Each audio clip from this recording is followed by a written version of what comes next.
ഇപ്പോൾ ധനമന്ത്രി മാധ്യമങ്ങളെ കാണുകയാണ്. പാക്കേജുമായി ബന്ധപ്പെട്ട പുതിയ പ്രഖ്യാപനങ്ങളാകും ധനമന്ത്രിയിൽ നിന്നുണ്ടാവുക. ദൃശ്യങ്ങളിലേക്ക്. रिक्वेस्ट करता हूं कि फाइनेंस मिनिस्टर और minister of state finance media को ब्रीफ करें प्लीज।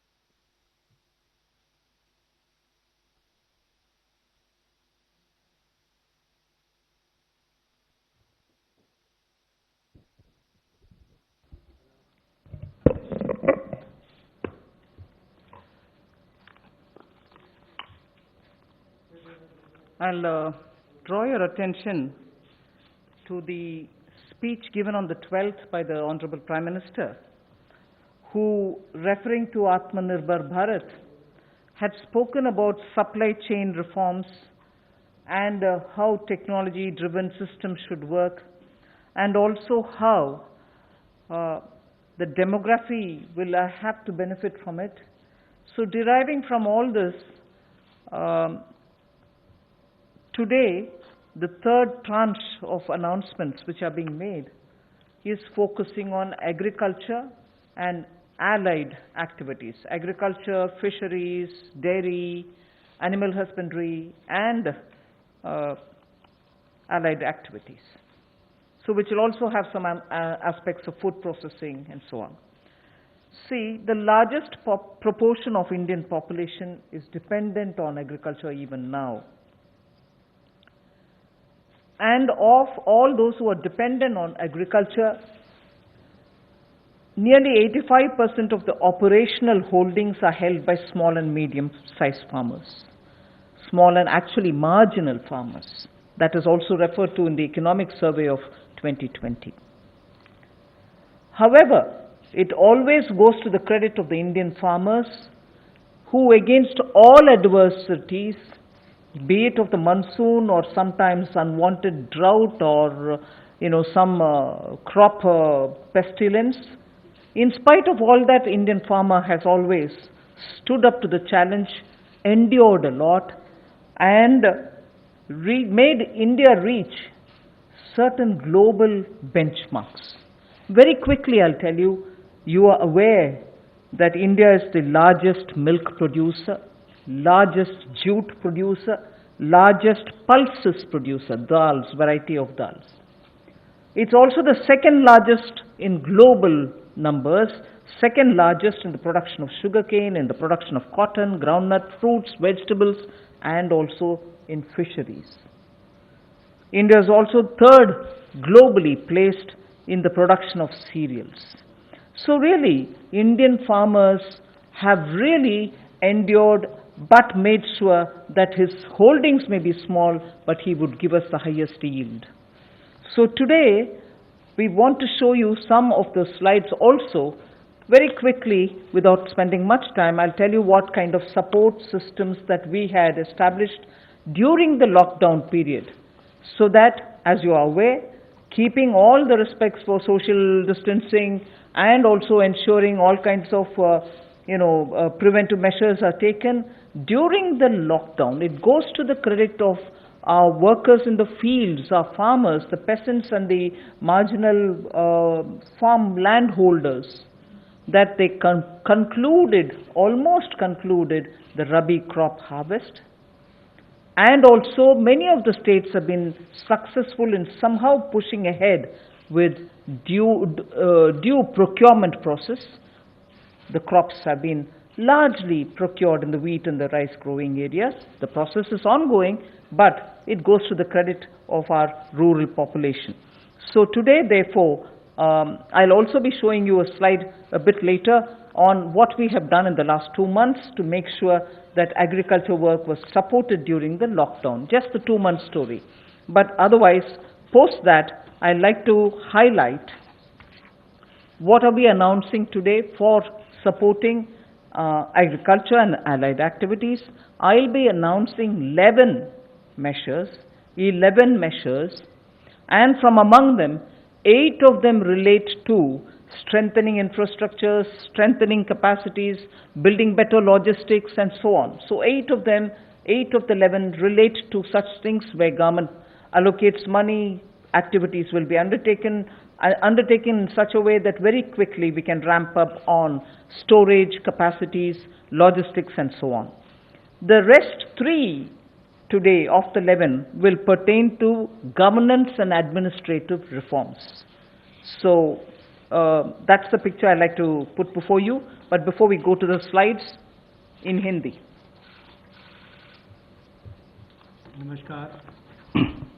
नमस्कार।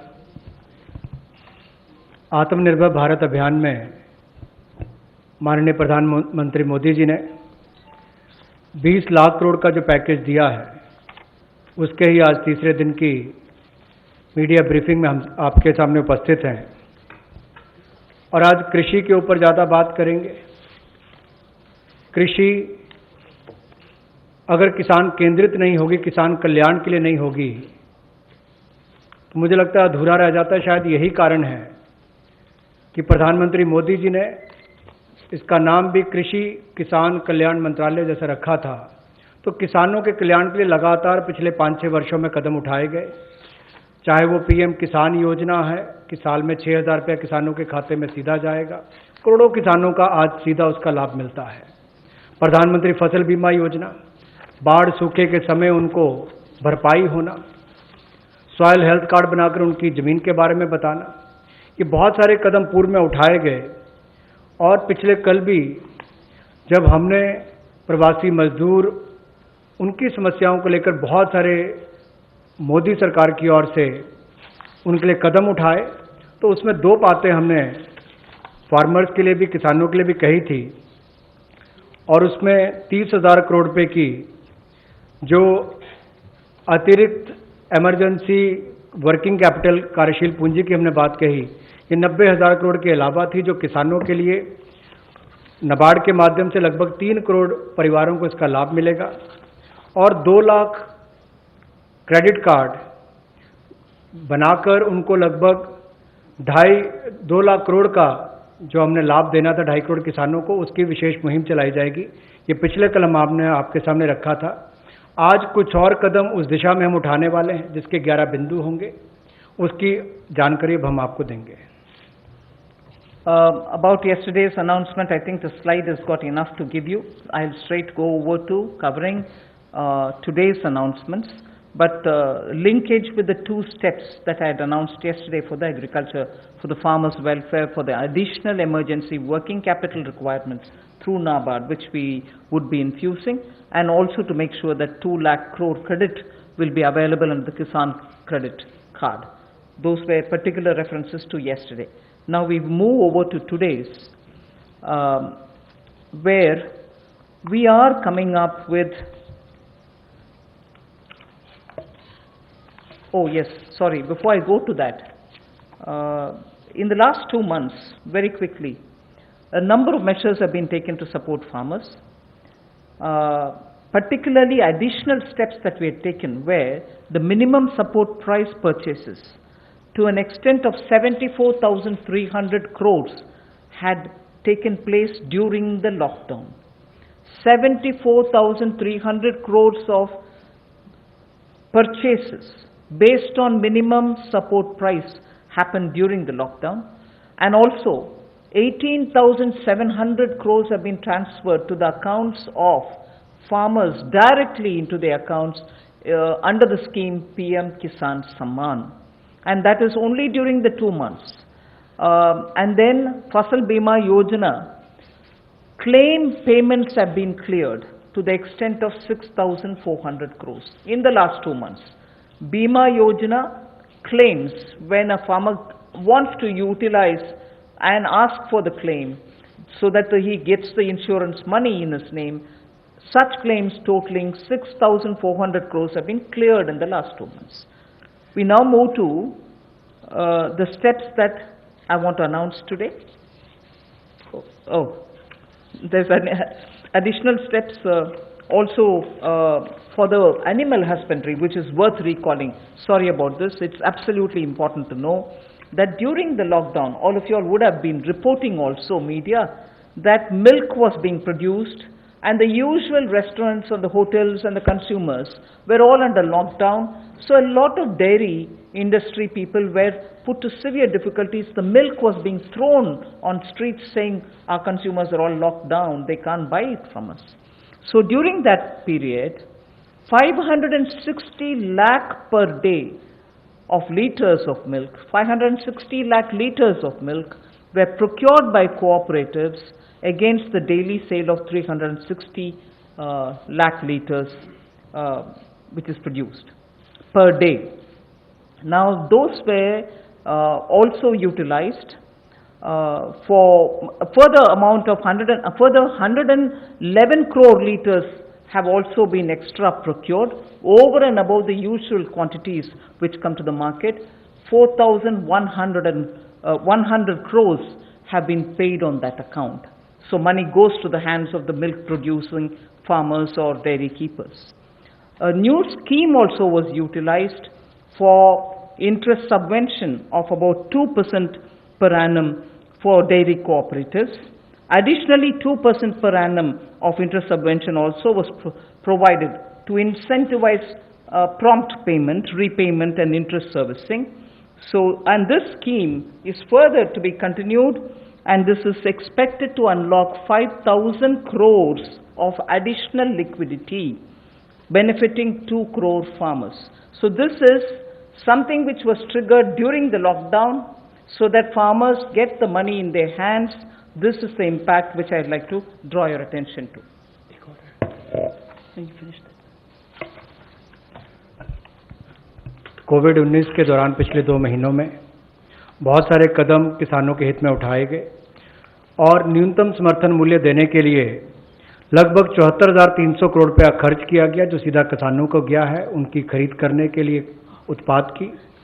और इसके अलावा जो पीएम किसान योजना है उसके अंतर्गत 18,700 करोड़ रुपया पिछले 2 महीनों में किसानों के खाते में सीधा डाला गया है।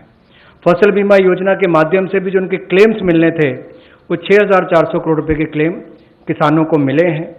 और यही नहीं, पशुपालन एक बहुत महत्वपूर्ण हिस्सा है किसान की जिंदगी का, एक अतिरिक्त आय का साधन बनने के लिए। लेकिन दूध की खपत कम हुई और कुल 360 लाख लीटर दूध जो प्रतिदिन पहले वो खरीदते थे उसकी बजाय 560 लाख लीटर प्रतिदिन उन्होंने दूध खरीदा है, जिसके चलते कुल मिलाकर 5,000 करोड़ रुपए की एडिशनल लिक्विडिटी की जो मदद है वो 2 करोड़ किसानों को इस योजना के माध्यम से की गई।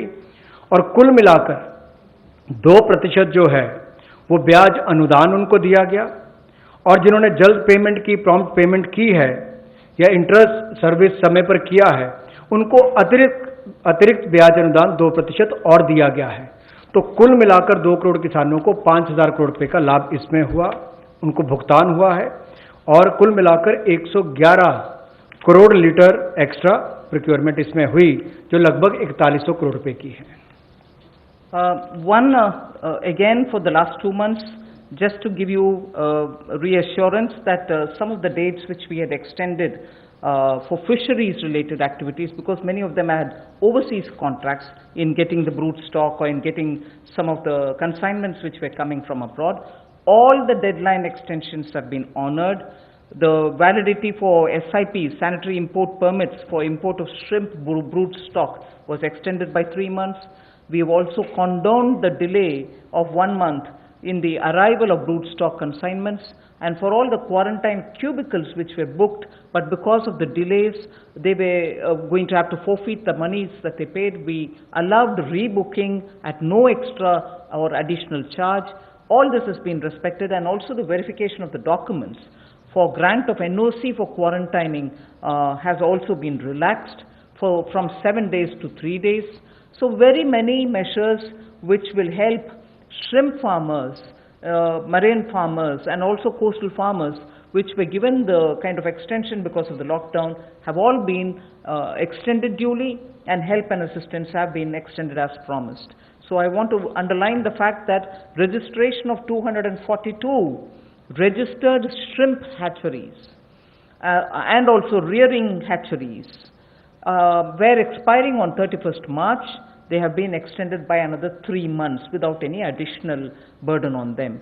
So such operations also of the marine capture fisheries and aquaculture have also been relaxed to cover inland fisheries and hatcheries. पिछले 2 महीनों में 242 नई श्रिम्प हैचरीज को रजिस्ट्रेशन दी गई और जो रियरिंग हैचरीज जिनकी एक्सपायरी 31 मार्च को हो रही थी उसको 3 महीने की एक्सटेंशन दे दी गई है और बाकी ऑपरेशंस भी मरीन कैप्चरिंग के लिए जो थे उनको और एक्वाकल्चर के लिए जो रिलैक्सेशन देनी थी वो भी दी गई और जो 4 घोषणाएं हमने इनको लेकर पहले की थी उनको भी लागू कर दिया गया है मत्स्य पालन को लेकर. I go to today's announcements. The third tranche covering agriculture. First 8 steps are towards monies going for infrastructure capacity building. And from among the 8, so the first one is we provide 1 lakh crore for aggregators, FPOs, primary agriculture cooperative societies, farmer producer organizations which I mentioned, FPOs, all for strengthening the farm gate infrastructure. Farm gate infrastructure are cold chains, post-harvest management infrastructure, storage centers, yards from where they have to do it. So this fund for 1 lakh crore is being created. Here private entrepreneurs, agricultural entrepreneurs, startups, all of whom are now looking at facilitating by procuring from the farmers and reaching out with value addition to the global markets, don't have the infrastructure. So this fund for 1 lakh crore will immediately address that issue and that fund will be created at the earliest. हमारा किसान बाढ़ हो, बारिश हो, तूफान हो, आंधी हो, अपना पसीना बहाकर 137 करोड़ भारतीयों का पेट तो भरता ही है, लेकिन उसके साथ साथ एक्सपोर्ट करने में मदद करता है. लेकिन भंडारण की कमियां होने के कारण कई बार और मूल्य संवर्धन के अवसर न होने के कारण कमी रह जाती थी. उस कमी को पूरा करने के लिए 1 लाख करोड़ रुपए का कृषि आधारभूत ढांचा बनाने के लिए ये योजना लाई गई है, जिसमें चाहे कोल्ड चेन हो या फसल कटाई के बाद प्रबंधन करने के लिए जो भी सुविधाएं वैल्यू चेन के लिए बनानी है वो उसमें बनाई जाएंगी और इससे लाभ मिलेगा मूल्य संवर्धन के लिए भी, भंडारण की क्षमता बढ़ाने के लिए भी और कुल मिलाकर किसान की आय को भी इसमें बढ़ोतरी मिलेगी और भारत न केवल अपनी मांग को पूरी कर पाएगा, एक्सपोर्ट करने में भी इसकी आने वाले समय में बहुत मदद मिलेगी. और ये जो है इसका जो लाभ होगा वो प्राइमरी एग्रीकल्चर कोऑपरेटिव सोसाइटीज़ हो, फार्मर प्रोड्यूस ऑर्गेनाइजेशंस हो जो किसान उत्पादक संघ हैं, या कृषि उद्यमी हो, स्टार्टअप्स हो, एग्रीगेटर्स हो जो इंफ्रास्ट्रक्चर कृषि के क्षेत्र में लाते हैं. ये सब इनके माध्यम से आधारभूत ढांचा कृषि के क्षेत्र में उनके फार्म गेट पर खड़ा किया जाएगा ताकि इन सुविधाओं का लाभ मिल सके और इस फंड को जल्दी क्रिएट करके शुरुआत की जाएगी. The next of the 8 steps towards capacity building, logistics and so on is for food enterprises who are micro in size. We shall be providing a fund of 10,000 crores. It's a scheme which will get executed with a cluster-based approach. I recall Prime Minister Modi when he spoke on the 12th of May, speaking about be vocal for local. This is one of the ways in which the local capacities, the local value-added product can have a global outreach, can reach out for global markets and build brands. They can create products of global standards and therefore marketing them globally will also be assisted through this fund. Most of the products that we are aiming to deal with in this scheme will be related to health and wellness products, nutritional products, herbal products, organic products, and products which are now being used as alternatives for a healthy living. So this we expect will benefit 2 lakh MFEs, micro food enterprises. 2 lakh of them will benefit by bringing them up to that level, modernizing their production techniques, giving them capacities, branding their produce, and so on. But because it's going to be cluster based, I would want to broadly give you a picture of what we are aiming at. Let us say if it is Bihar, makhana is considered to be one of the very nutritious food without any calorie concerns. One can always use it as a snack. And therefore in Bihar the cluster would aim at makhana cluster. Kashmir would aim at kesar, saffron cluster. Karnataka can have ragi and coarse grains, which is today considered to be the most healthiest alternative for gluten-rich wheat and rice. So the northeast will have bamboo shoots and organic fruits. Telangana can have turmeric. We are only suggesting this because turmeric latte is a big thing outside. Milk made out of whipping cream and turmeric. So turmeric is rich in this country. There can be clusters formed. And Andhra can do chilies. Tamil Nadu can do tapioca, sago, and whole lot of other things. I'm just giving examples. So the cluster based is going to focus on those organic and herbal materials or nutritional and health conscious wellness related food items in which India has a great strength. So this particular micro fund enterprises, which will have 10,000 crores given by the government, will aim at branding and promoting such clusters. The focus will be on women, focus will be on SC and STs, focus also, where possible, will be on aspirational districts. I forgot to add the states and the products.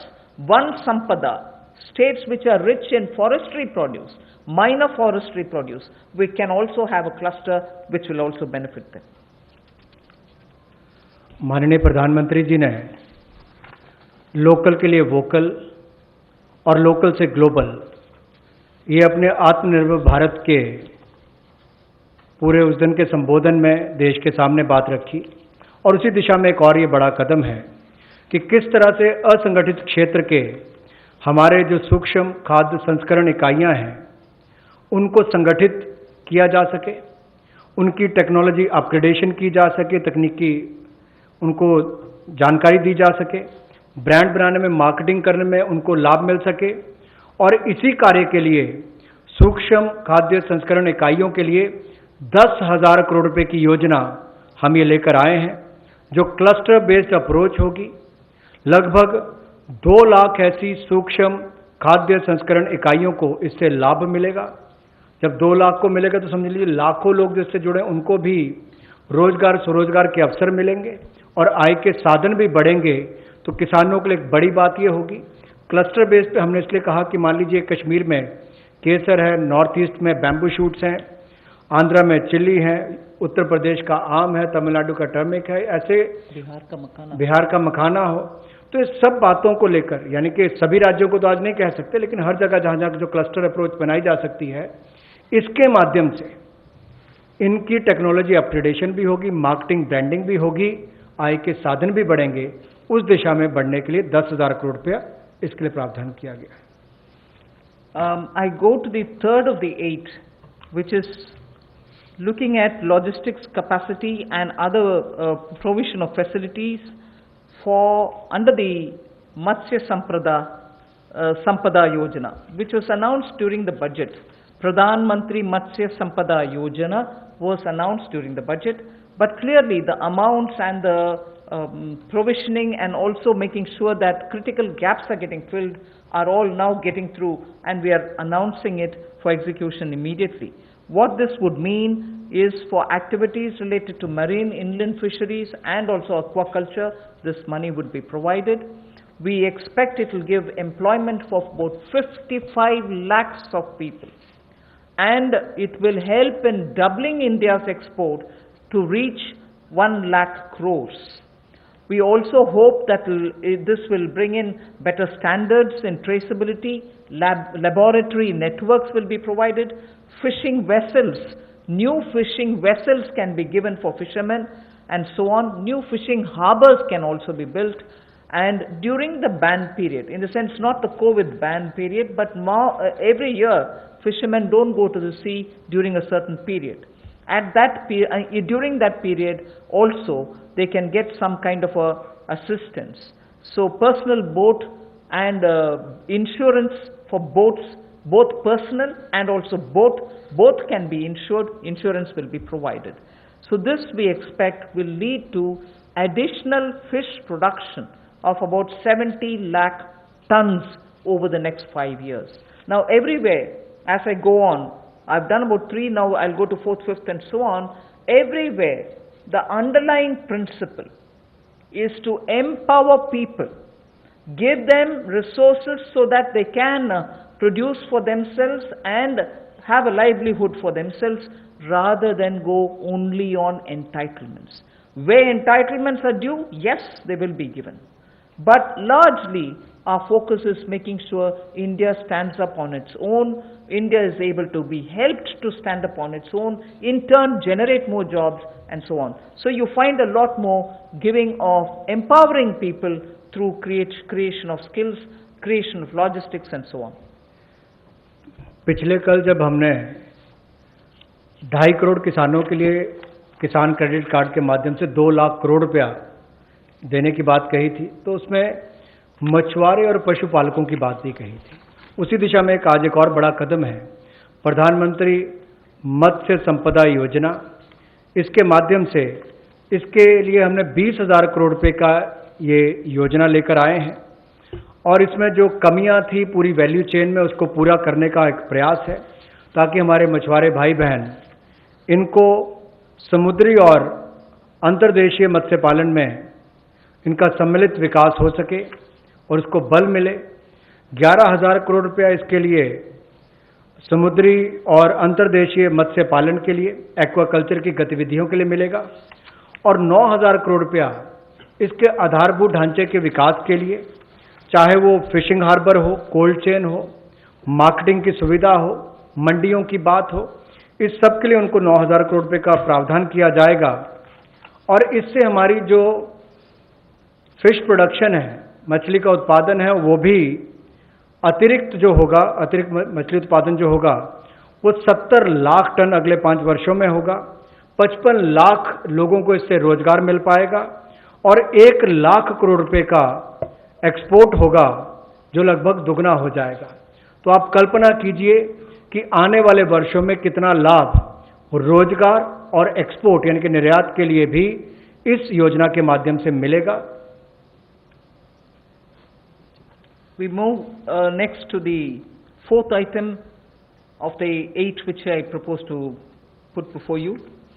This is very much just to refer to what from January 20, Pradhan Mantri ji has been looking at the foot and mouth disease of animals. Many of our animals, because they have not been vaccinated, suffered from this foot and mouth disease, as a result of which many of our milk related producers or dairy or even animals which get infected could not be coming over to the markets. So farmers or animal keepers had a lot of suffering. So in order that we ensure 100% vaccination of all cattle, all buffalo, all sheep, all goat and pig population, nearly 53 crore animals. India is one of the largest livestock bearing country, and therefore for a country of that size with one of the largest stock of animal with us, FMD has to be eradicated. Therefore, till date, beginning January, in spite of the lockdown difficulties, 1.5 crore cows and buffaloes have been tagged and they have been vaccinated. So traceability can be established. Why am I saying this? This had a commitment of over 13,000 crores from January of this year. That amount is also flowing, and now post the lockdown, in the green zones, at least, this work shall continue with great speed. This forms the basis for my next slide, which pertains to animal husbandry and the money which is being allowed for that building of capacities in animal husbandry. देखा जाए तो दुनिया भर में भारत में सबसे ज़्यादा पशुधन वाले देशों में से एक हैं हम, और गाय हो, भैंस हो, भेड़, बकरी, सुअर हो, ऐसे 53 करोड़ जो पशुओं का, जो एनिमल्स की बात करते हैं, उनके लिए टीकाकरण करने की योजना हम लेकर आए हैं, जिसके ऊपर लगभग 13,343 करोड़ रुपया खर्च होगा। और जो आम भाषा में कहा जाता है कि मुंह पका खुर पका रोग मुक्त हम इनको करेंगे, मुंह पका खुर पका रोग मुक्त हम इनको करेंगे, ऐसे 53 करोड़ पशुओं को इससे निजात मिलेगी। 13,343 करोड़ रुपया इसके ऊपर खर्च होगा। ये फुट एंड माउथ डिसीज से उनको मुक्ति मिलेगी। इससे हमारे प्रोडक्ट्स की अंतर्राष्ट्रीय स्तर पर भी और मांग बढ़ेगी और स्वीकार्यता बढ़ेगी, और इससे हमारे दूध उत्पादन में उसमें भी बढ़ोतरी होगी और पशुओं को भी एक अच्छा जीवन जीने का अवसर मिलेगा। And if we have created such healthy, vaccinated animals whose traceability is high, and we ensure that the ground is very well laid, animal husbandry, particularly dairy sector, can now really take the advantage of this kind of a activity which Government of India has done. Therefore, 15,000 crores will be spent for dairy infrastructure. This will help, and we also hope that many private investments can also come into this area, because it has great potential for export, great potential within India for the market. Various items, whether it is milk or powdered milk or butter, ghee, or even any cheese varieties which we need for domestic or for international consumption, are all possible. So we aim to support private investment also in dairy processing, value addition, and also for cattle feed infrastructure. Cattle feed is a potential area not just for India.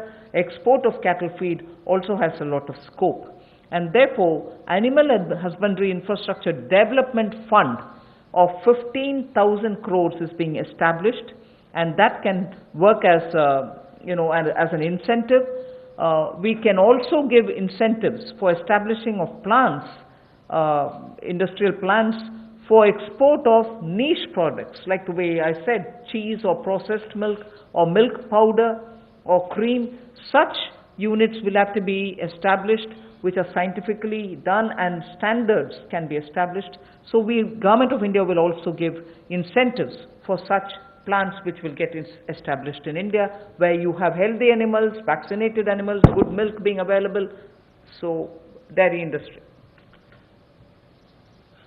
पशुपालन में भी देश के किसान पीछे नहीं रहे, लेकिन आधारभूत ढांचा वहाँ पर भी सुधरे, और इसीलिए पशुपालन सेक्टर में बुनियादी ढांचा के लिए ये विकास फंड बनाया गया है, जिसको animal husbandry infrastructure development fund कहा गया।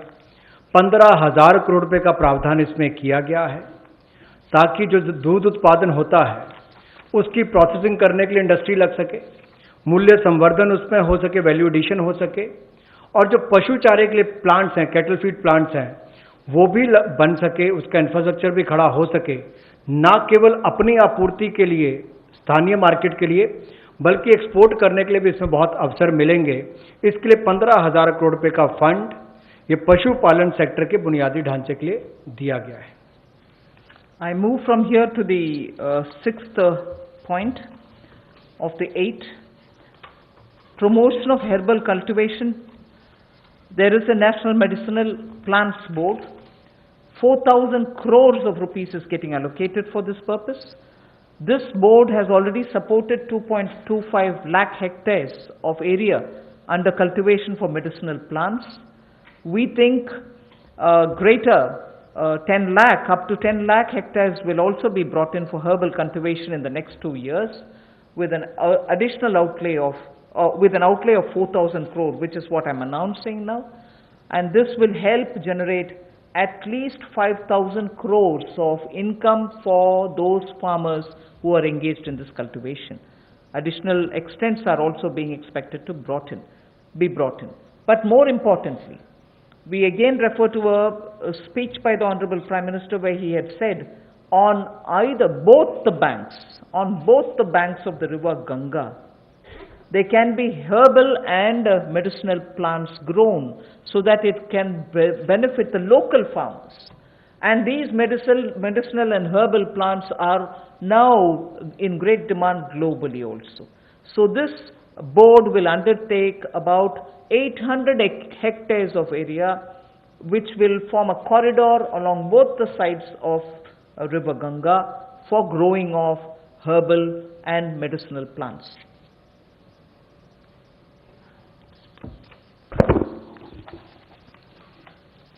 हर्बल कल्टीवेशन की प्रमोशन के लिए लगभग 4000 करोड़ रुपए का प्रावधान इस प्रोजेक्ट के माध्यम से किया जाएगा और 10 लाख हेक्टेयर में इसकी खेती हो पाएगी, इसकी कल्टीवेशन होगी। 10 लाख हेक्टेयर लगभग 25 लाख एकड़ के बराबर है और इससे 5000 करोड़ रुपए की आय किसानों की होगी। और यही नहीं, जन औषधि का बहुत महत्व भी है और कहीं ना कहीं मेडिसिनल प्लांट्स ने इस कोविड-19 के समय में भी दिखाया है कि कैसे हमारे ट्रेडिशनल ये मेडिसिनल प्लांट्स आज भी बहुत काम सबके आए हैं। तो इसमें और जितनी आगे बढ़ने का अवसर मिलेगा उसका लाभ होगा। रीजनल मंडीज भी इसके लिए उसका नेटवर्क तैयार किया जाएगा और गंगा के किनारे भी ऐसे हजारों एकड़ में इसको प्लांटेशन की ड्राइव भी चलाई जाएगी। I move to the seventh of the 8 items which I want to speak about today. This is a small matter but of great eco significance, and it's going to help in agriculture in the future also. As it is in the Western world, we hear a lot of people speak how the disappearing population of the bee, the honey bee, has led to crops now suffering for want of pollination agents. So cross-pollination, which happens through bees, don't happen that much like before. As a result, beekeeping is an initiative which is recognized globally. It is an amount, but it is not a very big amount when you're comparing several lakhs of crores, but it is an amount which is important, that can be at a level of absorption capacity also. 500 crores for beekeeping initiatives, which will benefit 2 lakh beekeepers in the rural areas, and who can then produce ghee. Also, importantly, I'd like to draw your attention, in India today, wax for all purposes, edible, medicinal purposes, are being imported. Even that import of wax can be stopped. It may not be a big item like crude oil, but it is certainly important that the country will have to have its pollination agents, as much as give jobs for the rural women and beekeepers of both the genders, but also look at the way in which imports increase even due to wax. It's a small reference that I'm making, but it is an initiative which will have a ripple effect on the rural economy, and therefore government will implement a scheme for this, which will include marketing, which will include value addition, which will include post-harvest facilities for the beekeepers.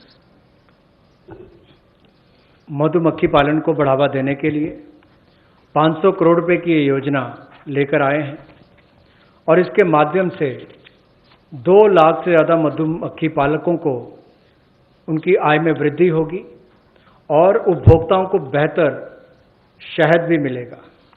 और यही नहीं, इसके माध्यम से ग्रामीण क्षेत्र के लिए कृषि आधारित जो मधुमक्खी पालन, ये उनका आय का एक अतिरिक्त साधन भी होगा। जो हमारे किसान हैं उनके लिए भी एक अवसर है।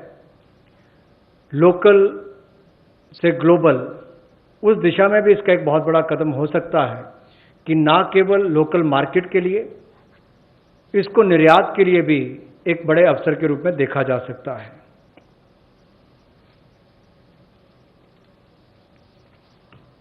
I move on to the next, the last in this list of 8. From top to total is what I want to refer to This also is an existing scheme which gets additional 500 crores. Many of the supply chains have been disrupted for the farmers, particularly during the lockdown.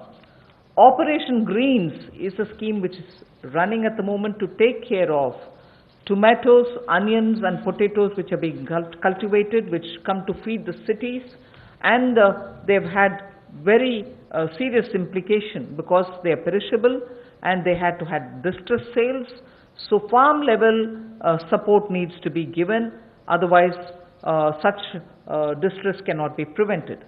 So the scheme features are such that they get 50% subsidy on transportation, they get also 50% subsidy for storage. This is a pilot which we extend for the next 6 months.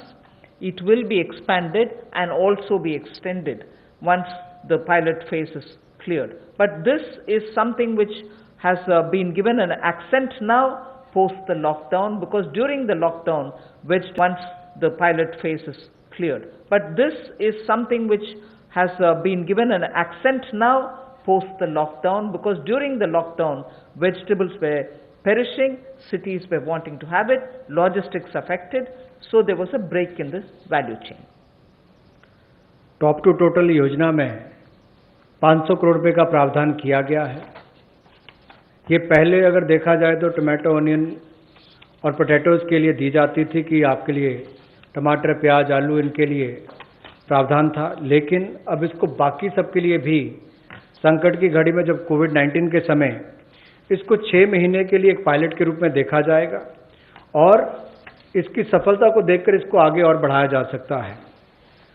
यही नहीं, इससे बल ये मिलेगा कि जो खाद्य पदार्थ नष्ट हो जाते थे, खरीदे नहीं जाते थे या किसान को दबाव में आकर कम मूल्य पर बेचने पड़ते थे, तो उसकी कमाई भी उससे कम होती थी और नुकसान भी होता था।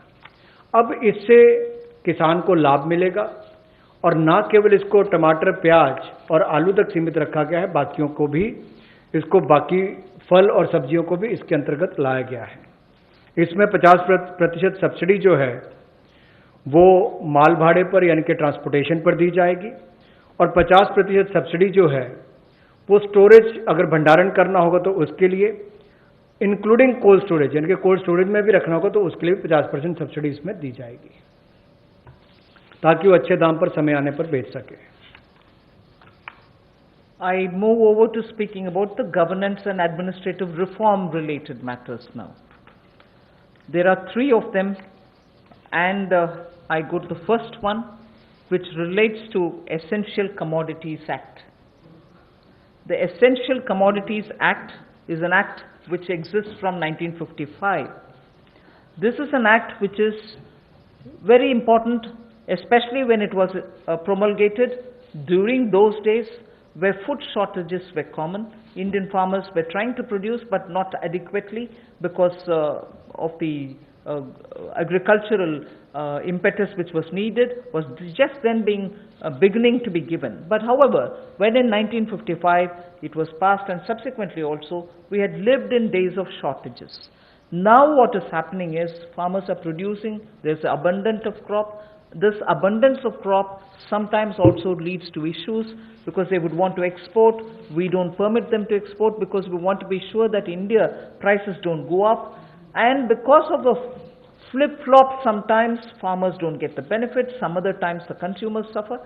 So this Essential Commodities Act requires an amendment.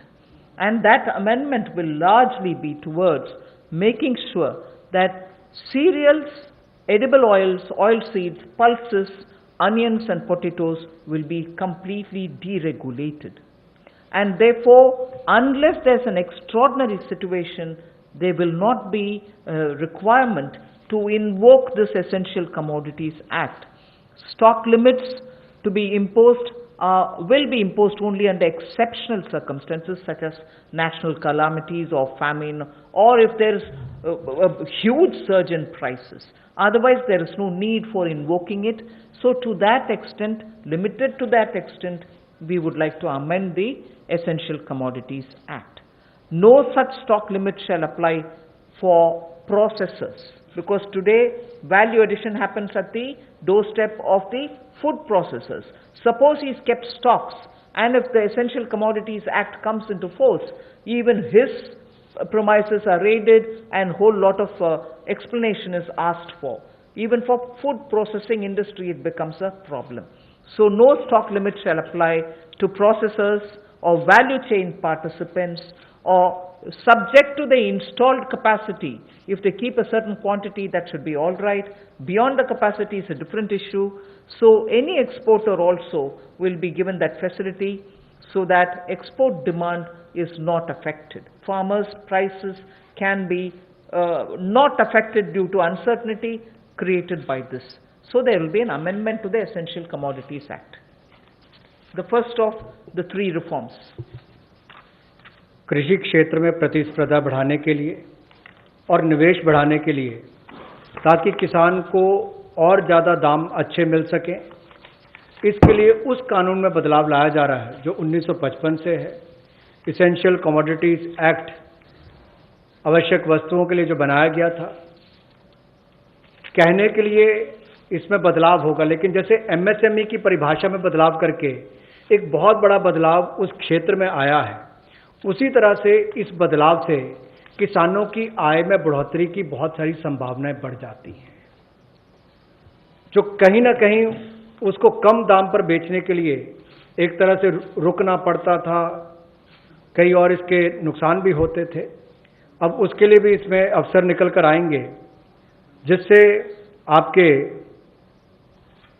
तिलहन की बात हो, दलहन की बात हो, प्याज हो, आलू हो, ऐसे या सीरियल्स की बात हम की जाए, इन सब में इनको अवनियमित किया जाएगा, डीरेगुलेट किया जाएगा, जिससे कि किसानों को लाभ मिल सके।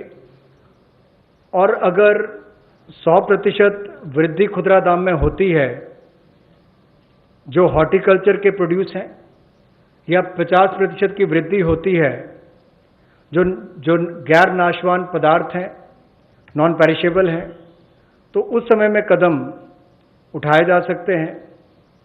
ऐसे एक्सेप्शनल सर्कमस्टांसेस होते हैं तो उस समय में, और जो लोग फूड प्रोसेसिंग में हैं उनके लिए ऐसी कोई स्टॉक लिमिट ना हो जिससे कि उनके कामकाज में भी कोई प्रभाव ना पड़े और वैल्यू चेन में भी कोई उसका नुकसान ना हो, और निर्यात करने वालों को भी कहीं पर दिक्कत ना आए। We move to the second. लेकिन राष्ट्रीय आपदा और सूखा ऐसी कोई परिस्थितियां आती हैं तो उस समय में सरकार समय समय पर कदम उठा सकती है। Thank you. Sorry. I move to the next, the second of the three reforms.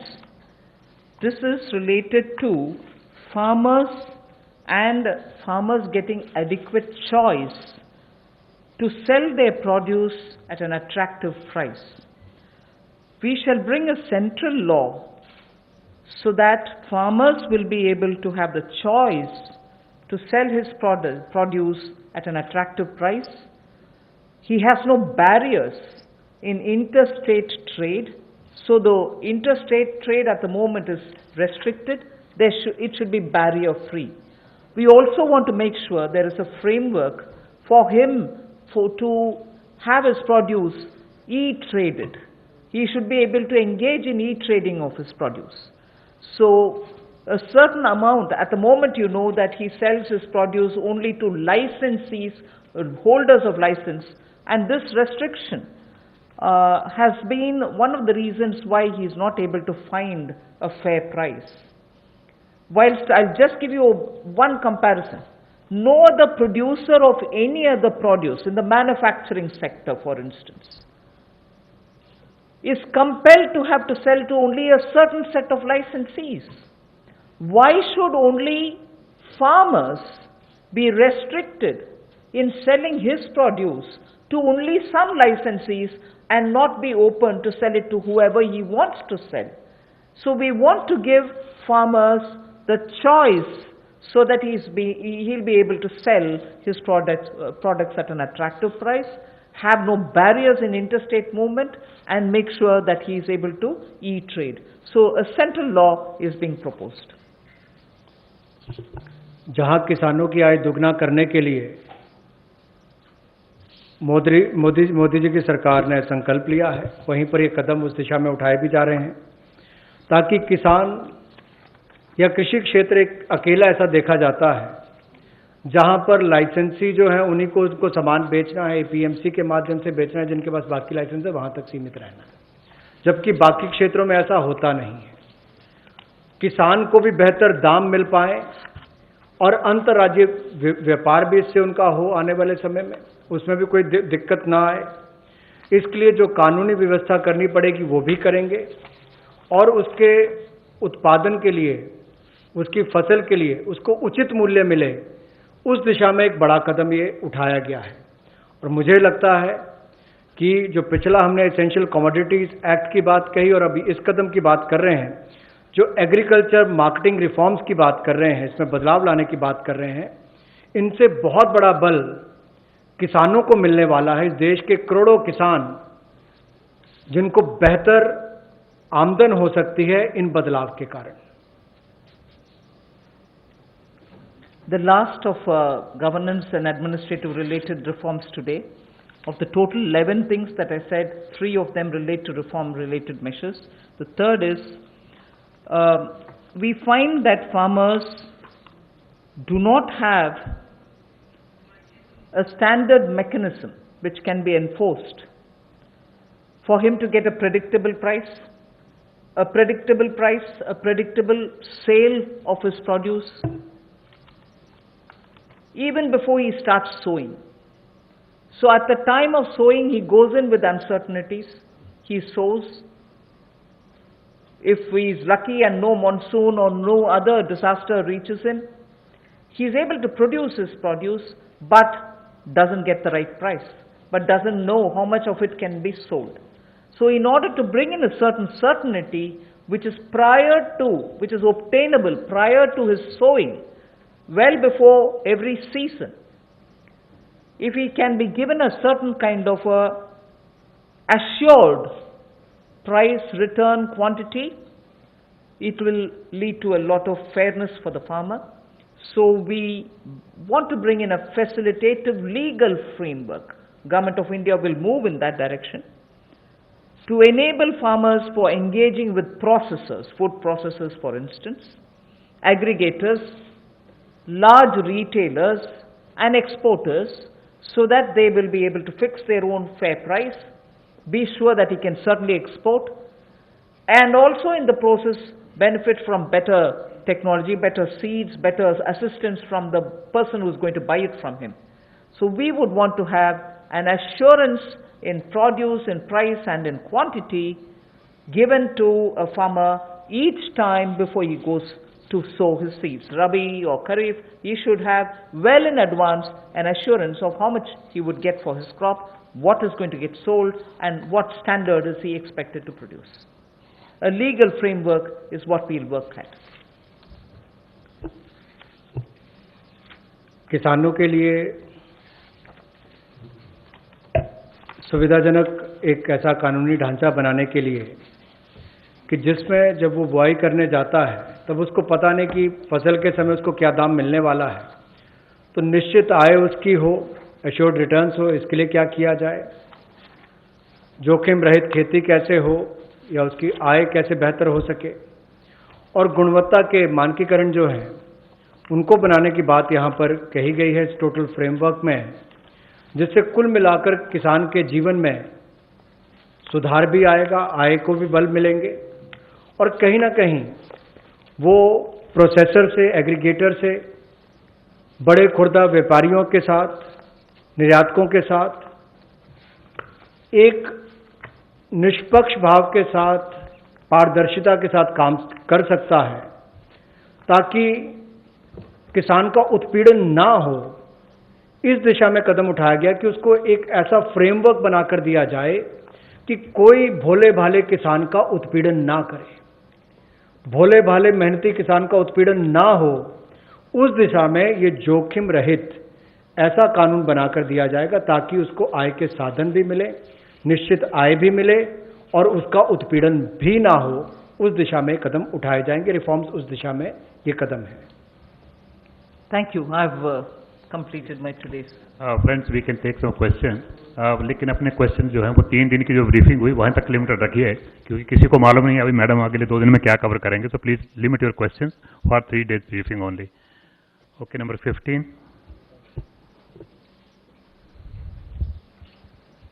नमस्कार, मैं जितेंद्र तिवारी, हिंदुस्तान समाचार से.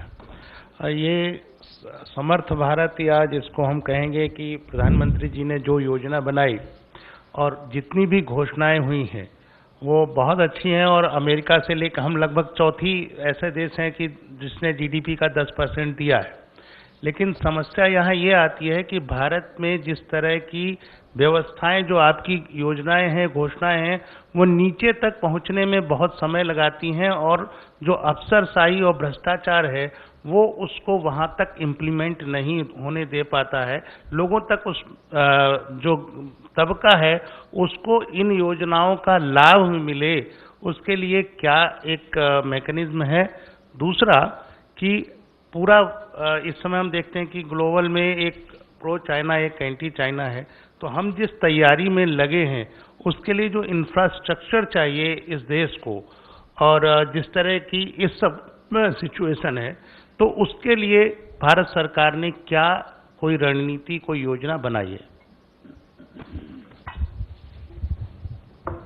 आप सही प्रश्न पूछे, और मैं सिर्फ इस स्टेज में यही बोल सकती हूँ अश्योरेंस के नाते कि उज्ज्वला स्कीम, घर घर बिजली और ऐसे कार्यक्रम जनता तक पहुंचने के लिए पिछले 4 साल में आपने मोदी जी के नेतृत्व में देखा कि कैसे जो बोला गया है वो लास्ट तक, किसान हो, गरीब हो, जनधन योजना के द्वारा जो पैसा मिलना है, ये सब भी घर घर तक पहुंच गए. आप लोग भी, मीडिया से भी इसका आप ही जाकर के ग्राउंड लेवल में टेस्ट भी किए, वो सही भी है, टेस्ट करिए.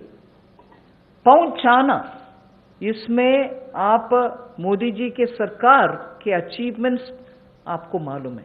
इम्प्लीमेंटेशन में लास्ट पॉइंट तक ध्यान देते हैं प्रधानमंत्री जी. इसीलिए इन प्रोग्राम जो हम अनाउंस कर रहे हैं अभी, उसमें भी ऐसे ही ध्यान रखकर, जैसे आप सही पूछ रहे, ग्राउंड तक पहुंचना है, नहीं तो असर नहीं दिखेगा और जनता को उससे फर्क नहीं पड़ेगा. इसीलिए इम्प्लीमेंटेशन में हम जरूर ध्यान देंगे. और सेकंड आपका प्रश्न था कि चाइना वगैरह, कि हमें इंफ्रास्ट्रक्चर का ग्राउंड में नेसेसिटी है, वो सब कैसे, अगर वो सब नहीं है तो कैसे आएगा इंडस्ट्री. ज़्यादातर पिछले 3 दिन से जो मैं अनाउंसमेंट करते आ रही हूँ उनमें आप शायद पहचाना भी होंगे कि ज़्यादातर ग्राउंड में इंफ्रास्ट्रक्चर के लिए ही अनाउंसमेंट्स हो रही है. आज भी आप अगर ध्यान से देखें तो किसान के लिए ग्राउंड लेवल में स्टोरेज हो, लॉजिस्टिक्स हो, कोल्ड स्टोरेज हो, इन सब के लिए भी ध्यान देकर के ही इंफ्रास्ट्रक्चर बढ़ाने के लिए ही ज़्यादातर पैसा हम अलॉट कर रहे हैं. 9. Good afternoon, ma'am. This is Aftab from Reuters. Just wanted to understand, ma'am, these schemes that you have announced, milk, matsya, foot and mouth disease, all of these were also mentioned in the budget. So today the funding that you have allotted, is it additional to the budget, or this is part of that, or front loading? Yes, I've myself said where it has been mentioned in the budget. I've also mentioned here that this was mentioned in the budget, but amounts are being released now. And where more than what was announced in the budget, additional money is being given, even that has been specifically mentioned by me. So the material which gets distributed, if you probably have a look at it, you will know that what has been claimed as additional is also claimed as additional. But where it is not claimed as additional, of course you're right, it was mentioned in the budget, and that's being also now moved to the ground. 48. After all, when was the budget? After all, when was the budget? February, wasn't it? Hello ma'am, मैं अनिल बोल रहा हूँ news 18 से इधर. Ma'am, हम हर साल देखते हैं अक्टूबर नवंबर के माह में प्याज और टमाटर की कीमतें बिल्कुल 80 रुपये 100 रुपये तक पहुँच जाती है, कभी बार 150 रुपये तक भी हमने देखा. तो क्या ऐसा कोई प्रावधान सरकार कर सकती है कि साल में जब भी ऐसे समय आते हैं उसको कंट्रोल किया जा सके, उपलब्धता बढ़ाई जा सके? ज़्यादातर प्याज और ऐसे पेरिशेबल सीजनल जो आता है, ऐसे कमोडिटीज़ के लिए चर्चा बहुत हुई है और उसके लिए बहुत स्टेट गवर्नमेंट्स के साथ हम बहुत कोशिश भी कर रहे हैं कि उनका स्टोरेज बेटर रहो, उनका ड्राई करने के लिए प्रोसेसेस, साइंटिफिकली टेस्टेड प्रोसेसेस ले आएँ और उसका जब हो सकता है without policy flip flop export करने के लिए प्रावधान करें। इन सब के ऊपर जरूर काम हो रही है। 154, that right side, 154.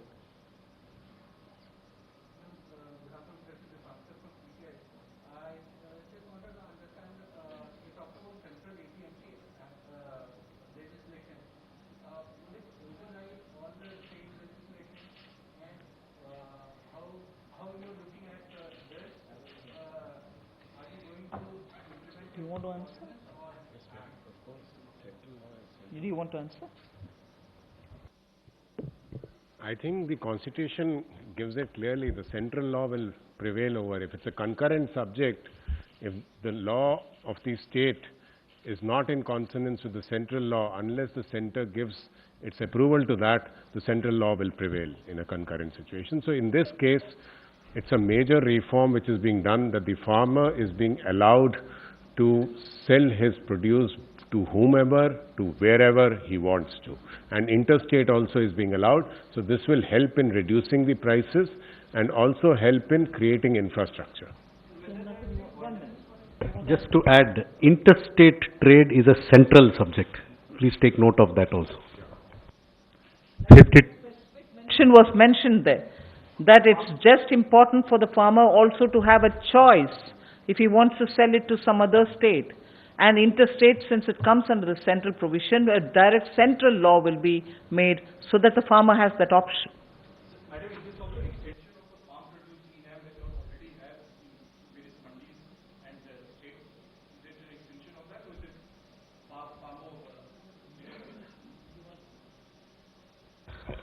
See, ENAM is an existing facility which functions within the existing statutory framework.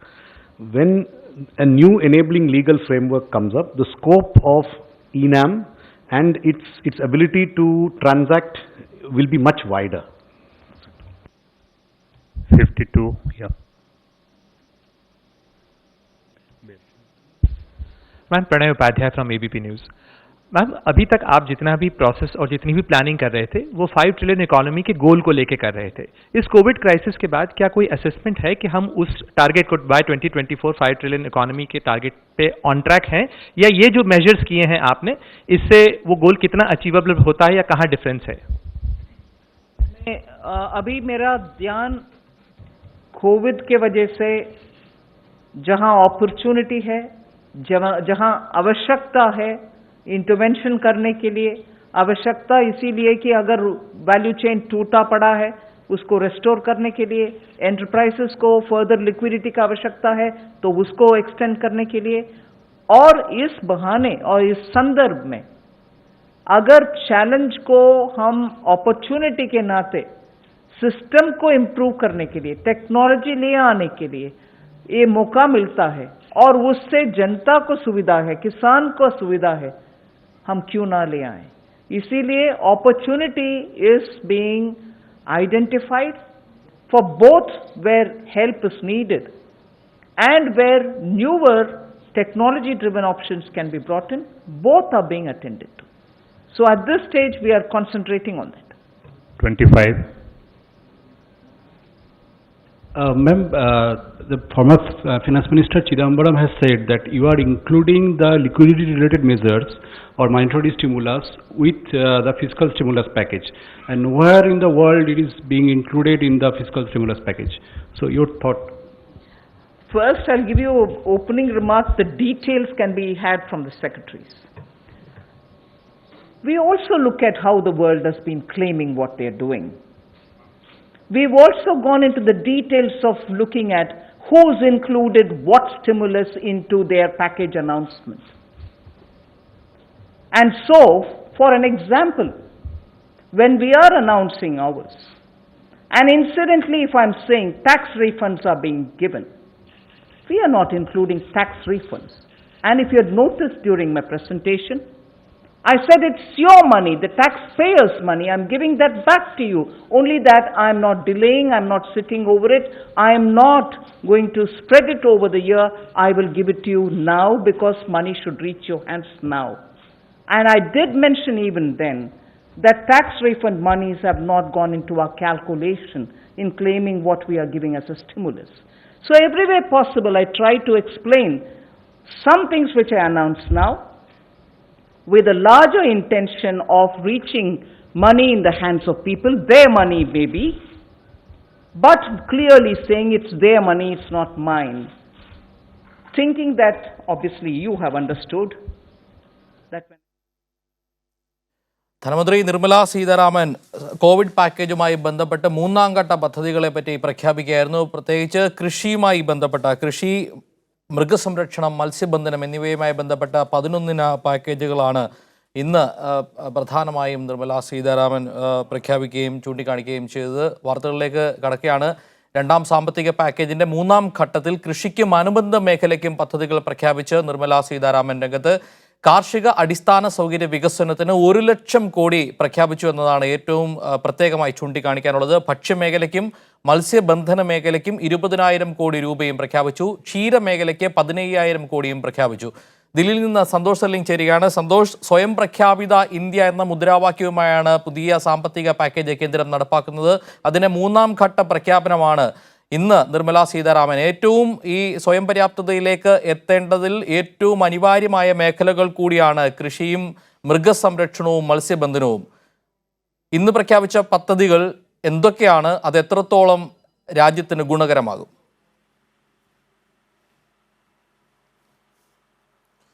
Georgette, സ്വാശ്രയ ഭാരത് അഭിയാൻ പദ്ധതിയുടെ ഭാഗമായുള്ള മൂന്നാം ദിനമാണ് ഇന്ന് ധനകാര്യമന്ത്രി നിർമ്മല സീതാരാമൻ മാധ്യമങ്ങളെ കണ്ടത്. 11 പദ്ധതികളാണ് മന്ത്രി ഇന്ന് പ്രഖ്യാപിച്ചിരിക്കുന്നത്. കൃഷി, മത്സ്യബന്ധനം, ക്ഷീരവികസനം, ഭക്ഷ്യ സംസ്കരണം തുടങ്ങി കൃഷിയും അതുമായി ബന്ധപ്പെട്ട അനുബന്ധ മേഖലകൾക്കുമാണ് 8 പദ്ധതികൾ. ബാക്കി 3 പദ്ധതികൾ ഗവർണൻസിനും പിന്നെ ഈ അഡ്മിനിസ്ട്രേറ്റീവ് റിഫോംസിനും വേണ്ടിയാണ് ഉപയോഗിച്ചിരിക്കുന്നത്. ഇതിൽ ആദ്യത്തെ പദ്ധതിയിലോട്ട് നമുക്കടക്കാം. ക്ഷീരവികസനത്തിനാണ് പ്രാധാന്യം നൽകിയത്. ആദ്യഘട്ടത്തിൽ ക്ഷീരവികസനത്തിനായി ഏകദേശം 5,000 കോടി രൂപ ഇതിൻ്റെ സംഭരണത്തിനും വിതരണത്തിനുമായി തന്നെ ഇപ്പോൾ ക്ഷീര കർഷകർക്കായി വിനിയോഗിക്കും എന്നാണ് മന്ത്രി അറിയിച്ചിരിക്കുന്നത്. ഇത് 2 കോടി ക്ഷീര കർഷകർക്ക് ഗുണം ചെയ്യും.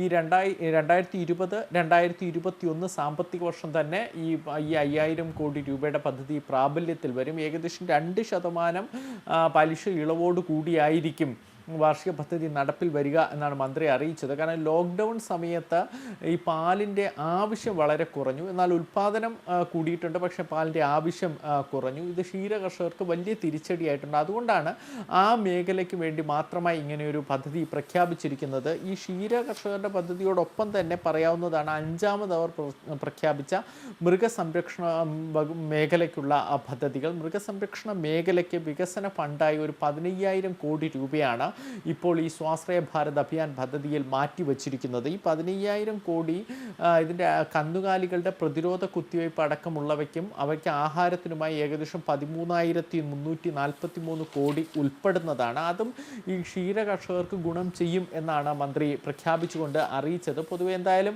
ഇത് ഈ കന്നുകാലികളുടെ ഉന്മൂലനത്തിനായുള്ള പദ്ധതിയാകുമ്പോൾ സ്വാഭാവികമായും ഇന്ത്യയുടെ ക്ഷീര മേഖലയ്ക്ക് തന്നെയായിരിക്കും ഗുണം ചെയ്യുക. മറ്റൊന്ന്, കർഷക സഹകരണ സൊസൈറ്റികൾക്കായി 1 ലക്ഷം കോടി രൂപ പ്രഖ്യാപിച്ചിട്ടുണ്ട്.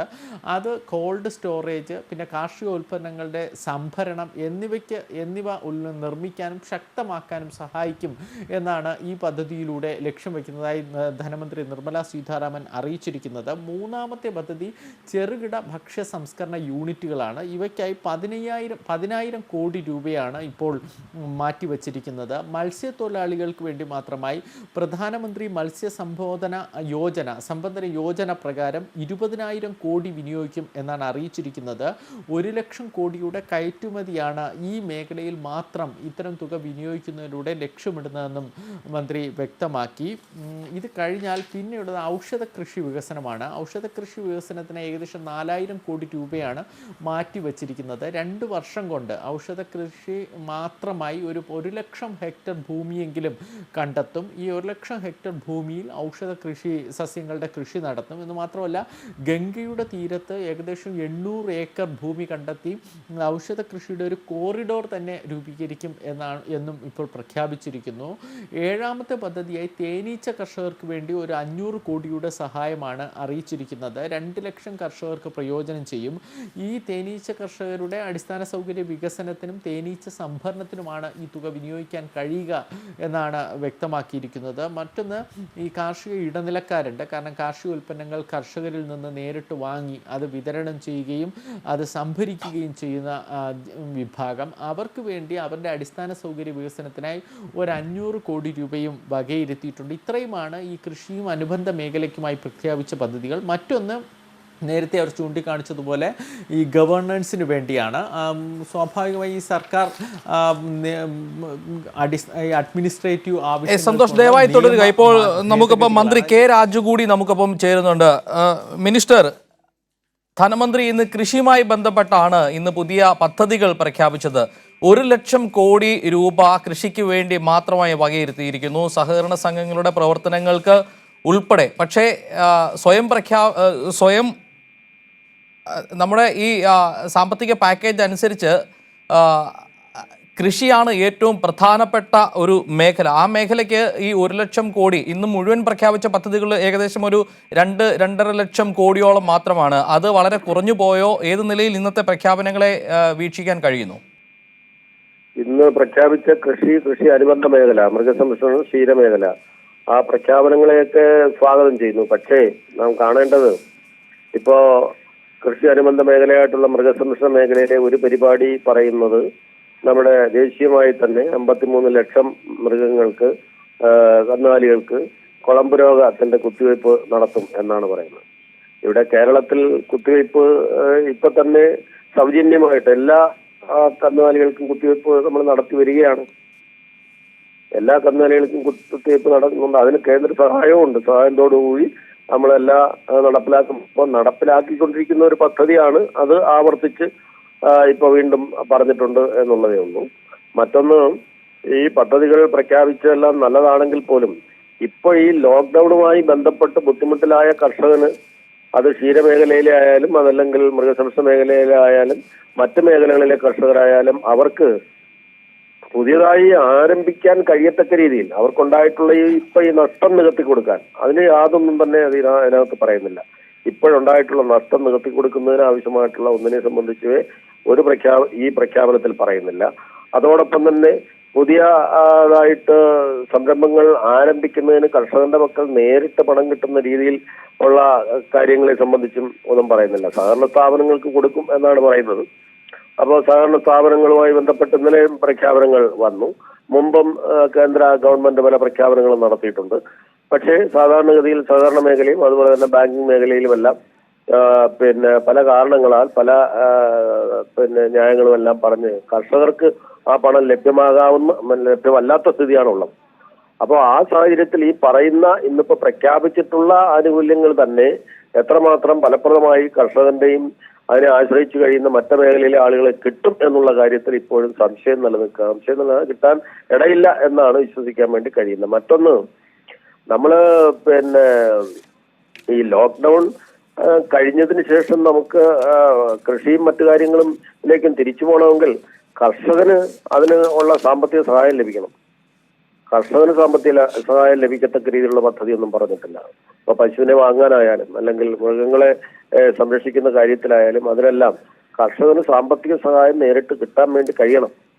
ഇതെല്ലാം കേന്ദ്ര ഗവൺമെന്റ് അവിടെ പ്രഖ്യാപിച്ച് താഴെ അറ്റം വരെ നടപ്പിലാക്കുന്ന നിലയിലേക്ക് പോകുന്നതിന് പകരം ഓരോ സംസ്ഥാന സർക്കാരുകളും നടപ്പിലാക്കുന്ന പദ്ധതികൾ സംഘം ചെയ്യാൻ കഴിയത്തക്ക രീതിയിലും അതുപോലെ തന്നെ കൃഷിക്കാർക്കൊക്കെ തന്നെ നേരിട്ട് അവരുടെ കയ്യിൽ കൃഷി ഇറക്കാൻ കഴിയത്തക്ക രീതിയിലുള്ള പണം ലഭ്യമാക്കാൻ വേണ്ടി കഴിയണം. അതിനുള്ള ഒരു പ്രഖ്യാപനവും യഥാർത്ഥത്തിൽ ഈ വന്നിട്ടുള്ളതിനകത്ത് ഇല്ല.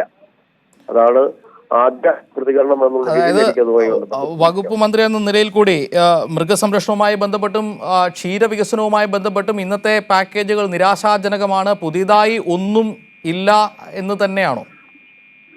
അതെ, പുതിയതായി ഒന്നുമില്ല. ഇതെല്ലാം തന്നെ നേരത്തെ തന്നെ പറഞ്ഞിട്ടുള്ളതാണ്. ബഡ്ജറ്റ് അവതരിപ്പിച്ചപ്പോൾ തന്നെ കാർഷിക ഈ മൃഗസംരക്ഷണ മേഖല, ക്ഷീരമേഖലയ്ക്ക് ഊന്നൽ നൽകും എന്നും അതുപോലെ തന്നെ ഈ 15,000 കോടിയാണ് ഇപ്പോൾ പറഞ്ഞിട്ടുള്ളത്. 15,000 കോടി രൂപയുടെ പദ്ധതികൾ ഉണ്ടാകുമെന്ന് അന്നേ തന്നെ പ്രഖ്യാപിച്ചിട്ടുള്ള കാര്യങ്ങളാണ്. അത് ആവർത്തിച്ചിപ്പോൾ പ്രഖ്യാപിച്ചു എന്നുള്ളതിനപ്പുറത്തേക്ക് വേണ്ടിയിട്ട് കാര്യങ്ങൾ ഒന്നും തന്നെ ഇപ്പോൾ കാണുന്നില്ല. പിന്നെ പ്രത്യേകിച്ച് എടുത്തു പറഞ്ഞ പദ്ധതി ഞാൻ നേരത്തെ പറഞ്ഞ പോലുള്ള കന്നുകാലികൾക്കുള്ള കുത്തിവയ്പ്പും അതും ഇതൊക്കെയാണ്. അതിവിടെ നടന്നുകൊണ്ടിരിക്കുന്നതാണ്. കേരളം പോലുള്ള സംസ്ഥാനത്തിൽ പൂർണ്ണമായി എല്ലാ വർഷവും ഈ കുത്തിവയ്പ്പ് പദ്ധതികൾ നമ്മൾ നടപ്പിലാക്കിക്കൊണ്ടിരിക്കുന്നതാണ്. അപ്പോൾ അത് നമ്മളെ നിരാശപ്പെടുത്തി എന്നാണ് ഈ ഘട്ടത്തിൽ എനിക്ക് പറയാനുള്ളത്. അതായത് കഴിഞ്ഞ 2 ദിവസവും പദ്ധതികൾ പ്രഖ്യാപിച്ചിരുന്നു. ജനങ്ങളിലേക്ക്, സാധാരണ ജനങ്ങളിലേക്ക് എങ്ങനെ പണം എത്തുമെന്ന ചോദ്യം ആ ഘട്ടം മുതൽ ഉയരുന്നുണ്ട്. ഇന്ന് കർഷകരിലേക്ക് പണം എങ്ങനെ എത്തും? അടിസ്ഥാന ജനവിഭാഗമാണ്, അവരിലേക്ക് പണം എത്തുന്നത് ഏത് നിലയിലാണെന്നതിനെ പറ്റി ഒരു വ്യക്തത വന്നിട്ടില്ല. സംസ്ഥാനങ്ങൾക്ക് ഇതിൽ എത്ര ശതമാനം വിഹിതമാണ് ലഭ്യമാകുന്നത്, ഏത് നിലയിലാണ് വിനിയോഗിക്കുന്നത് എന്ന കാര്യത്തിലും ഇപ്പോഴും വ്യക്തത വന്നിട്ടില്ല. കഴിഞ്ഞ ദിവസം നടന്ന അതേ പ്രഖ്യാപനങ്ങൾ, ആ ആരോപണങ്ങൾ പോലും കാണാതെ മറ്റൊരു ചീട്ടുകൊട്ടാരം ഉണ്ടാക്കുക ആയിരുന്നു ഈ സാമ്പത്തിക കണക്കുകൾ വെച്ച് എന്ന അഭിപ്രായമാണോ ഉള്ളത്? തീർച്ചയായിട്ടും ഇത് കർഷകർക്ക് നേരിട്ട് അവർക്ക് സഹായം ലഭ്യമാകുന്ന തരത്തിലുള്ള പദ്ധതികളൊന്നും തന്നെ പ്രഖ്യാപിക്കപ്പെട്ടിട്ടില്ല.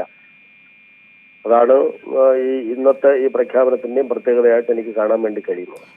ഈ നിലയിൽ പോയാൽ പോരാ. ജനങ്ങൾ പ്രതീക്ഷിക്കുന്നത് ഇപ്പോഴത്തെ സാഹചര്യത്തിൽ ആരുടെയും കയ്യിൽ ഒരു പണവുമില്ലാത്ത ഈ സാഹചര്യത്തിൽ കർഷകന് അവന് നിലം പിന്നെ കൃഷിക്ക് വേണ്ടി അത് ഒരുക്കാനും അല്ലെങ്കിൽ അനുബന്ധ കൃഷി ചെയ്യുന്നവർക്ക് ഫാം തുടങ്ങുന്നതിന് പശുക്കളായാലും അല്ലെങ്കിൽ കാറ്ററി ഷെഡായാലും മറ്റു കാര്യങ്ങളും എല്ലാം വേണം. അതിന് പണം കൊടുക്കാൻ തയ്യാറാണ് കർഷകർ, പണം കൊടുക്കാൻ തയ്യാറാണ്. അതിന് സംസ്ഥാന സർക്കാരുകൾ ഇപ്പോൾ നടപ്പിലാക്കുന്ന വിവിധ പദ്ധതികളുണ്ട്. അത് ഈ കൊറോണ അനന്തര കാലഘട്ടത്തിൽ ഏറ്റവും മെച്ചപ്പെട്ട നിലയിൽ നടപ്പിലാക്കുന്നതിന് ആവശ്യമായിട്ടുള്ള ഹെൽപ്പ് ഓരോ മേഖലയ്ക്ക് വേണ്ടിയിട്ടും കൊടുക്കാൻ തയ്യാറായാൽ നമുക്ക് കുറച്ചുകൂടെ കാര്യങ്ങൾ സംസ്ഥാന സർക്കാരുകൾക്ക് ചെയ്യാൻ വേണ്ടി കഴിയും ഈ കർഷകർക്ക് വേണ്ടി.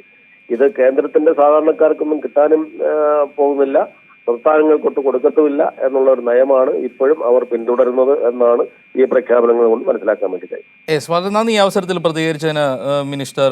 എന്തായാലും വളരെ വിലപ്പെട്ട വാക്കുകൾ തന്നെയാണ്. പുതിയതായി പ്രതീക്ഷാ നിർഭരമായ പ്രഖ്യാപനങ്ങളൊന്നും ഉണ്ടായില്ല എന്നാണ് മിനിസ്റ്റർ കെ രാജു ഈ ഘട്ടത്തിൽ പ്രതികരിച്ചത്. സന്തോഷ് ദില്ലിയിൽ നിന്ന് ചേരുകയാണ്. സന്തോഷ്, ഒരുപക്ഷെ അടിസ്ഥാന വികസനമാണ് കൃഷിയുമായി ബന്ധപ്പെട്ട് ഉണ്ടാകേണ്ടത്. അവിടെ ഉൽപാദനം, സംഭരണം, സംസ്കരണം, വിതരണം തുടങ്ങി വലിയ മേഖലയാണ്. അവിടെ പക്ഷേ പ്രഖ്യാപിച്ചിരിക്കുന്നത് ഈ 20 ലക്ഷം കോടിയുടെ തുച്ഛമായ ഒരു ഭാഗം മാത്രമാണ് പ്രഖ്യാപിച്ചത്. എത്രത്തോളം മതിയാകും എന്നുള്ളതാണ് സംശയമായി ഉയരുന്നത്.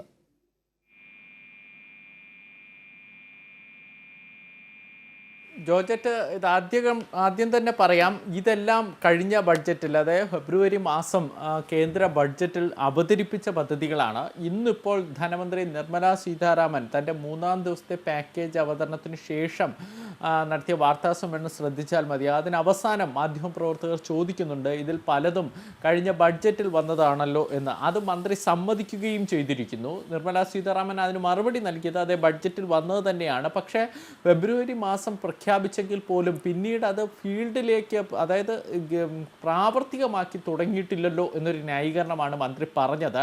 കാരണം അപ്പോഴേക്കും കോവിഡ് വന്നു, പ്രശ്നങ്ങളായി. അപ്പോൾ ഇതുകൊണ്ട് ഇപ്പോൾ പദ്ധതി പ്രഖ്യാപിക്കുന്നതിലൂടെ അത് പ്രാവർത്തിക തലത്തിലേക്ക് ഗവൺമെൻറ് കൊണ്ടുപോകുന്നു എന്നൊരു വിചിത്ര ന്യായീകരണമാണ് നിർമ്മല സീതാരാമൻ നൽകിയത്. എന്തായാലും ഇതെല്ലാം ബഡ്ജറ്റിൽ പ്രഖ്യാപിച്ചതാണ് എന്നതാണ് ഏറ്റവും പ്രധാനം. ഈ കഴിഞ്ഞ 2 ദിവസം പ്രഖ്യാപിച്ച പദ്ധതികൾ നോക്കുമ്പോൾ പോലും ഇതിൽ 1 ഇന്ത്യ 1 റേഷൻ ഇന്നലെ വലിയ കാര്യമായി പ്രഖ്യാപിച്ചതാണ്. രാജ്യത്തെങ്ങും ഒറ്റ റേഷൻ കാർഡ്. പക്ഷേ അത് നേരത്തെ ഭക്ഷ്യ സിവിൽ സപ്ലൈസ് മന്ത്രി രാംവിലാസ് പാസ്വാൻ പ്രഖ്യാപിക്കുകയും ജൂൺ മാസത്തോടുകൂടി 2020 ജൂൺ മാസത്തോടുകൂടി ഇന്ത്യയിലെങ്ങും നടപ്പിലാക്കും എന്ന ഒരു മാർഗനിർദ്ദേശം തന്നെ അന്നത്തെ വകുപ്പ് കൊണ്ടുവരികയും ചെയ്തതാണ്. അതാണ് ഇന്നലെ വലിയ കാര്യമായി പ്രഖ്യാപിച്ചത്. അങ്ങനെ പല പ്രഖ്യാപനങ്ങളും നേരത്തെ ബഡ്ജറ്റിൽ തന്നെ പുറത്തു വന്നിട്ടുള്ളതാണ്. അത് തന്നെയാണ് വീണ്ടും ആവർത്തിക്കുന്നത്. എന്നാൽ പോലും കേന്ദ്ര സർക്കാർ അതൊക്കെ ഇപ്പോൾ ഈ സ്വാശ്രയ അഭിയാൻ പദ്ധതിയുടെ ഭാഗമായി 20 ലക്ഷം കോടിയുടെ പദ്ധതിയായി പുതുക്കാനാണ് ഏറെ ശ്രമിക്കുന്നത്. ഇന്നിപ്പോൾ പ്രഖ്യാപിച്ചതിലൊരു പ്രധാനപ്പെട്ടതായി നമുക്ക് തോന്നുന്നു 1954 അവശ്യ സാധന നിയമത്തിൽ മാറ്റം വരുത്തി എന്നതാണ്.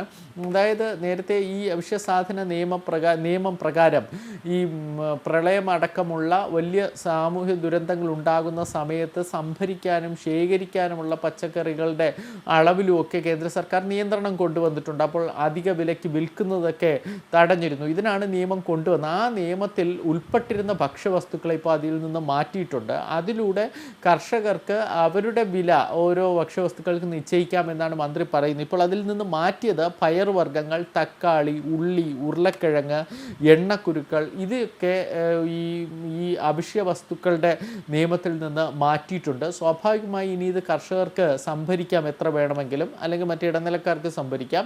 ഇത് അവർക്ക് തീരുമാനിക്കാം ഇതിൻ്റെ ഒരു വില എന്ന രീതിയിലേക്ക് മാറ്റം വരുത്തിയിരിക്കുന്നു. ഇത് കർഷകർക്ക് ഗുണം ചെയ്യും എന്നാണ് മന്ത്രി അറിയിച്ചിരിക്കുന്നത്. മറ്റൊന്ന്, ഈ എല്ലാവിധ കാർഷിക ഉൽപ്പന്നങ്ങളുടെ സംഭരണത്തിനും വിതരണത്തിനും ഒരു 50% സബ്സിഡി ഇപ്പോൾ പ്രഖ്യാപിച്ചിട്ടുണ്ട്. അതൊരു പൈലറ്റ് പ്രോജക്റ്റായിട്ടാണ് പറയുന്നത്. ഒരു 6 മാസത്തേക്കാണ് ഇതെന്നാണ് അറിയിച്ചിരിക്കുന്നത്. മറ്റൊരു, കർഷകർക്ക് ഒരു പ്രത്യേക നിയമം, അവരുടെ ഉൽപ്പന്നങ്ങളുടെ വില നേരത്തെ തന്നെ നിശ്ചയിക്കാൻ കഴിയുക, അങ്ങനെ ഇടനിലക്കാരുടെ ചൂഷണം ഒഴിവാക്കുക, ഇതിനൊക്കെ കഴിയുന്നൊരു നിയമം കൊണ്ടുവരുമെന്ന ഒരു പ്രഖ്യാപനവും ഇന്ന് മന്ത്രിയുടെ ഭാഗത്തു നിന്ന് ഉണ്ടായിട്ടുണ്ട്. കാര്യങ്ങൾ വ്യക്തമാണ്. ദില്ലിയിൽ നിന്ന് സന്തോഷാണ് വിവരങ്ങൾ കൂട്ടിച്ചേർത്തത്. രണ്ടാം സാമ്പത്തിക പാക്കേജിന്റെ 3ാം ഘട്ടത്തിൽ കൃഷിക്കും അനുബന്ധ മേഖലയ്ക്കുമാണ് പദ്ധതികൾ ധനമന്ത്രി പ്രഖ്യാപിച്ചത്. കാർഷിക അടിസ്ഥാന സൗകര്യ വികസനത്തിന് 1 ലക്ഷം കോടി പ്രഖ്യാപിച്ചതാണ് ഏറ്റവും പ്രധാനപ്പെട്ട പദ്ധതി. ഭക്ഷ്യമേഖലയ്ക്കും മത്സ്യബന്ധന മേഖലയ്ക്കും 20,000 കോടി രൂപയും പ്രഖ്യാപിച്ചു. ക്ഷീരമേഖലയ്ക്ക് 15,000 കോടിയും പ്രഖ്യാപിച്ചു.